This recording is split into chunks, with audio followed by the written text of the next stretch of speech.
সুপ্রিয় দর্শক, আসসালামু আলাইকুম রহমতুল্লাহি ওবারাকাতু।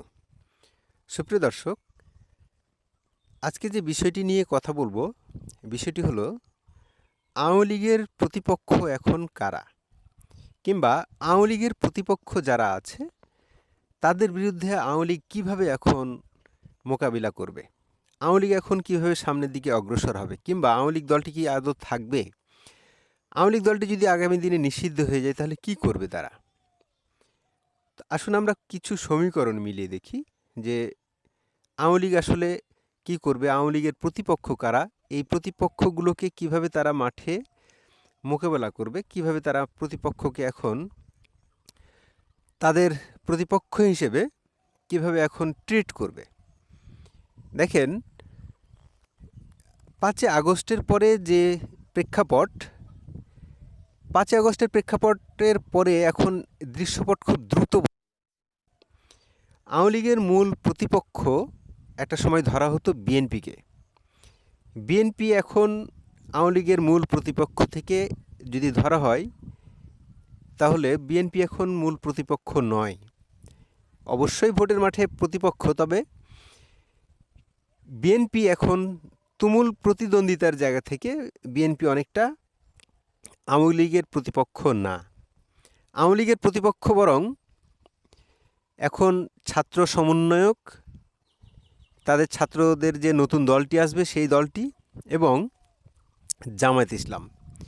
আপনারা জানেন যে জামায়াত ইসলাম, ছাত্র শিবির, সমন্বয়ক, বৈষম্য বিরোধী ছাত্র আন্দোলন, এরপরে তারা এবি পার্টি, আবার ছোট ছোট যে দলগুলো আছে এই বৈষম্য বিরোধী আন্দোলনের ব্যানারে যারা গড়ে উঠছে, নাগরিক কমিটির ব্যানারে যারা গড়ে উঠছে, সবাই কিন্তু একই প্ল্যাটফর্মে, অর্থাৎ সবাই জামাত শিবিরের অঙ্গ সংগঠন, এইভাবেই চলছে। তো তাদেরকে কাউকে বলতে পারেন বি টিম, কাউকে বলতে পারেন সি টিম, সবাই জামায়াত ইসলাম। মুদ্রা কথা হচ্ছে জামায়াত ইসলাম এবং এই সমন্বয়কারীরা হচ্ছে আওয়ামী লীগের এখন মূল প্রতিপক্ষ। এখন আমাদের অন্তর্বর্তীকালীন সরকারেও ঢুকে আছে এই সমন্বয়কারীদের 3 জন। শোনা যাচ্ছে নাহিদ ইসলাম এখান থেকে বের হয়ে এসে নতুন যে রাজনৈতিক দলটি হবে সেই রাজনৈতিক দলের প্রধান হবেন উনি। আর প্রধান যদি হন উনি, তাহলে এই সরকারের থেকে যাবে আরও 2 জন, 2 জন মতান্তরে 3 জন। যেমন আপনি প্রধান উপদেষ্টাকেও ধরতে পারেন, কারণ হচ্ছে প্রধান উপদেষ্টাই এই দলটার উদ্যোক্তা বলতে পারেন, ফাইন্যান্সিয়াল টাইমসকে দেওয়া সাক্ষাৎকার অনুযায়ী। তো যাই হোক, আমি সেদিকে না যাই। এই যে প্রতিপক্ষ আওয়ামী লীগের, যদি আওয়ামী লীগ নিষিদ্ধ হয়ে যায় সেটা তো আলাদা কথা, তারা নতুনভাবে স্ট্র্যাটেজি গ্রহণ করবে কিভাবে তারা ঘুরে দাঁড়াবে। কিন্তু অদূর ভবিষ্যতে যেভাবেই চিন্তা করেন, আমি যে কথাগুলো এখন বলবো হয়তো আওয়ামী লীগের কাছে খুব অপ্রিয় হলেও সত্য, তবে আওয়ামী লীগকে এখন যে কৌশলে আগাতে হবে, এখন কোনো ধরনের হরতাল, অবরোধ, এই ধরনের কর্মসূচি দিয়ে আওয়ামী লীগ সামনে এগোতে পারবে না। কারণ বিএনপি এখন মাঠে নামে না, আওয়ামী লীগকে প্রতিহত করার জন্য বিএনপি মাঠে নামে না। এখন মাঠে নামে হচ্ছে সমন্বয়কারীরা, জামায়াত এবং শিবির, আওয়ামী লীগকে প্রতিহত করার জন্য নামে।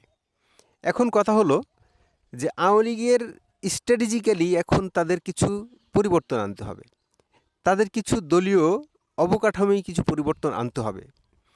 দলের মধ্যে যেসব করাপ্টেড নেতা, দলের ভিতর থেকেই তাদেরকে এখন সোচ্চার হতে হবে যে তাদের যারা করাপ্টেড নেতা, যারা কিনা ভুল পথে আওয়ামী লীগকে পরিচালিত করেছে, যারা আওয়ামী লীগকে ডুবিয়েছে, যারা শেখ হাসিনাকে ডুবিয়েছে, যারা আওয়ামী লীগকে নিজের বাপের সম্পত্তি মনে করে এতদিন পর্যন্ত রাজনীতি করে, তারা দুর্নীতি করে এই দলটাকে ডুবিয়েছে, তৃণমূলের নেতাকর্মীদেরকে উঠে আসতে দেয়নি। এবং আওয়ামী লীগের সবচেয়ে বড় সমস্যাটা হচ্ছে কি, যে 96 সালের পরে থেকে আওয়ামী লীগ কোনো আন্দোলন করেনি।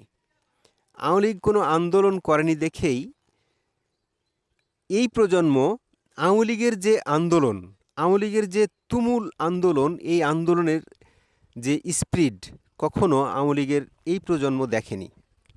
অর্থাৎ একটা প্রজন্ম আওয়ামী লীগের যে দুর্বার আন্দোলন গড়ে তোলার ক্ষমতা সেটা কিন্তু এই প্রজন্ম দেখেনি। সুতরাং আওয়ামী লীগ যে একটা মুক্তিযুদ্ধের চেতনায় বিশ্বাসী দল, এটা তাদেরকে এখন মাঠে ঘাটে প্রমাণ করতে হলে তাদেরকে এখন মুক্তিযুদ্ধের চেতনা নিয়েই তো বাঁচতে হবে, আর তো তাছাড়া তো তারা রাজাকার হইতে পারবে না। এখন উল্টো পথে যেটা হয়ে গেছে, আওয়ামী লীগকেই তারা এখন রাজাকার বানিয়ে ফেলেছে। যুদ্ধ নেতৃত্ব দানকারী দলটি আজকে অস্তিত্বের সংকটের মুখে পড়েছে কিছু বখাটে নেতা, আমি বলবো এই বখাটে নেতাদের জন্য। এখন শেখ হাসিনাকে নিজেই উদ্যোগী হইতে হবে। শেখ হাসিনাকে নিজে উদ্যোগী হয়ে এই সব ভুঁইফোড় নেতাকে, যত বড়ই মন্ত্রী হোক আর মিনিস্টার হোক, তাদেরকে ছুঁড়ে ফেলতে হবে। এখন চুপচাপ থাকতে হবে। এখন কিছুই কর্মসূচি দেওয়ার কোনো প্রয়োজনীয়তা নেই বলে আমি মনে করি। এবং আগামী দিনে যেসব কর্মসূচি আওয়ামী লীগ দিতে পারে সেটা হচ্ছে তারা কিছু সামাজিক কর্মসূচি দিতে পারে, যে কর্মসূচিগুলো প্রতিবাদ স্বরূপ ফেসবুক ও ইউটিউব এর মধ্যেই থাকতে হবে। এখন মাঠে হরতাল, তারপরে অবরোধ, এই সব দিতে গেলে আওয়ামী লীগের ক্ষতি হবে। সুতরাং আগামী 5 থেকে 7 বছর আওয়ামী লীগকে চুপচাপ রাজনীতি করে যেতে হবে এবং সুসংগঠিত হইতে হবে। তৃণমূল থেকে নেতা তৈরি করে তাদেরকে নিয়ে যেতে হবে। শেখ হাসিনার বয়স হয়েছে, শেখ হাসিনার নেতৃত্বে থাকবে কিনা জানি না, তবে শেখ হাসিনার নেতৃত্ব ছাড়া এই দলটা গঠনও হবে না। সুতরাং শেখ হাসিনা উপরে থাকুক, শেখ হাসিনা দিক নির্দেশনা দিয়ে দলটাকে এগিয়ে নিক, যারা নিষ্পাপ কর্মী তাদেরকে। আর যাদের যে কোনোই নেতা, এমনকি যদি শেখ হাসিনাও যদি এখানে অন্যায় করে থাকে, তাহলে বিচারের আওতায় আসুক। আওয়ামী লীগকে এখন সামনের দিকে এগিয়ে যেতে হলে চুপচাপ থাকতে হবে এবং সময়টাকে তারা এখন পর্যবেক্ষণ করে যেতে হবে, তাছাড়া কোনো উপায় নেই। এখন ইচ্ছাকৃত জেল জুলুম এটা সমাধান না। যা হোক, আওয়ামী লীগ নিজের স্ট্র্যাটেজি নিজে সাজাবে, আমরা শুধু বাইরে থেকে আমরা দেখে যেতে পারি। দর্শক, আমার মতের সাথে আপনাদের ভিন্নতা থাকতেই পারে, আপনাদের ভিন্ন মতকে আমি রেসপেক্ট করি। দর্শক, চ্যানেলটি নতুন, সাবস্ক্রাইব করে সাথে থাকবেন। কথা হবে অন্য কোনো একটি ভিডিওতে, অন্য কোনো একটি প্রসঙ্গ নিয়ে। সে অপেক্ষায় ভালো থাকবেন। আসসালামু আলাইকুম রহমতুল্লাহি ওয়া বারাকাতুহু।